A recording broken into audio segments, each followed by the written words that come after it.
We're back, and Peter and I want to talk a little bit about NBA tanking and the lack of drama late in the season. But before we get to that, it's time for our Under the Week, brought to you by DraftKings. DraftKings.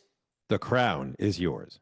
And Peter, it's a little bit of an unconventional under this week. You can't actually bet on it, but it's just too good. So go ahead. Well, look, Jordan, every time there's a big NFL contract, the agent for the player who signs it, as well as the player and his family and his friends, all want to publicize the maximum amount possible, right? So you find an offensive lineman who signs for a base salary of $5 million, but it's a $120 million contract because lo and behold, in the sixth year of a contract and he's 30 years old, if he's in 90% of the team's special teams plays, he'll make a bonus of $80 million or something insane like that.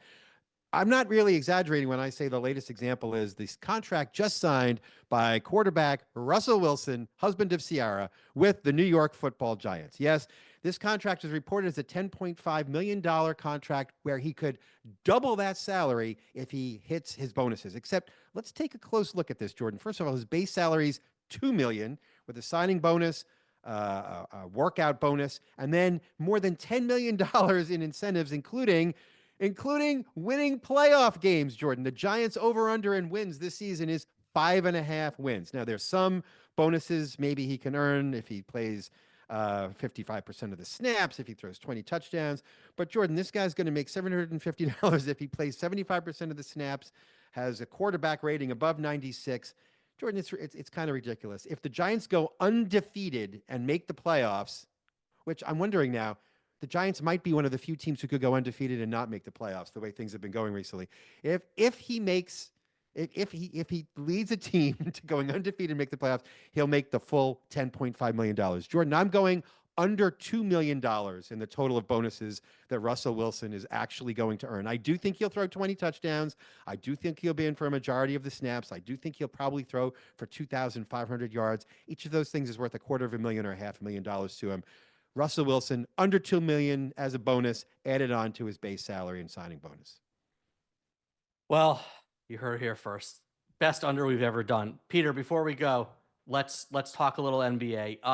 We can call this episode the Underdogs podcast where underdogs no longer exist because we already talked about the death of them in college basketball. And like to be an underdog, I think you actually have to try. And the problem is there are no under the radar teams in the NBA who are even trying to win. Okay. No, tanking none. has been discussed forever and ever and ever, but you can't avoid the fact that just March and April in the NBA are just beyond boring, beyond meaningless because teams, the bottom of the league, they're resting guys every other game.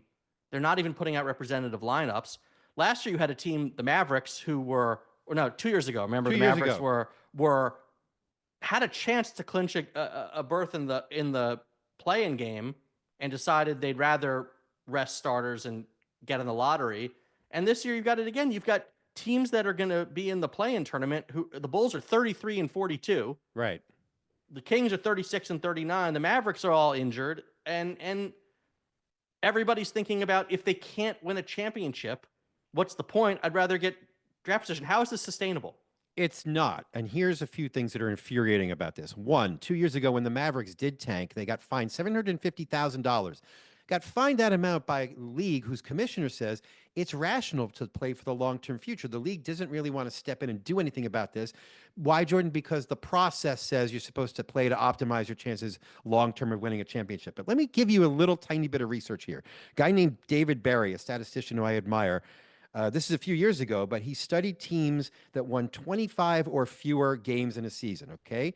Only 2.3% of them took a leap to winning 54 or more games, about 65% of their games, the year after. Only 10.6% of them won 54 or more games within 5 years. Now, if you look at teams that won 34 to 49 games, allegedly in the hell of being a pretty good team but not a championship winner, 9% of them went on to win 54 or more games the following season, almost 20% of them within 5 years.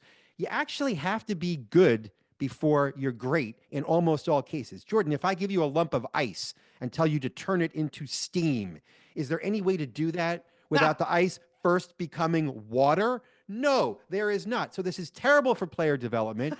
It doesn't work. You're competing for a 14% chance at the number one pick if you have the worst record in the league. And by the way, one more thing, I don't mean to be a head, but I used to do the ultimate standings at ESPN where we calculated what teams are giving back to their fans in value. Have any of these freaking teams cut their ticket prices for their lousy play? Do you know the Charlotte Hornets average ticket price is $162.32 this year?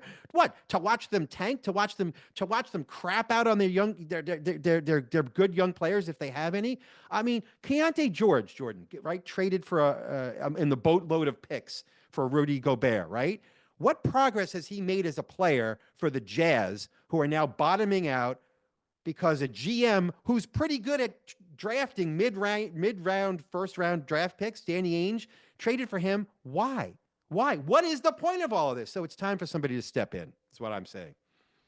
I had so many words before. Now I have no words because What? that was What? such an epic Peter rant. Sarah, can we blast this everywhere? Because it's beautiful. We're gonna have to wrap up, but what I'm gonna say, we'll get to solutions. I'll say real quick is this: we'll do solutions another time. But my friend Andy Glockner, former ESPN colleague of ours, actually has some interesting ideas based on European soccer, and you could do like a split table sort of thing. One idea I've thought about is maybe you do 62 regular season games to set who makes the playoffs, and then you set up a separate situation late in the year where the teams that are in the playoffs are competing for seeding, and the other teams that are out are competing for something else. Jordan, 30 seconds. Put the draft in the order of teams that have the most wins after they're eliminated from playoff contention. Make these meaningless games meaningful for somebody, for something. All right. Well, Peter and I promise that we will solve the NBA's tanking problem in due time. But until then, enjoy the Final Four this weekend. It's going to be good basketball, and the playoffs will be here before you know it, and then we'll really have something to talk about. Until then, I'm Jordan. This is That's Peter. Peter. Happy We're brackets. we're the underdogs. Happy April Fools, and we'll be back with you next week.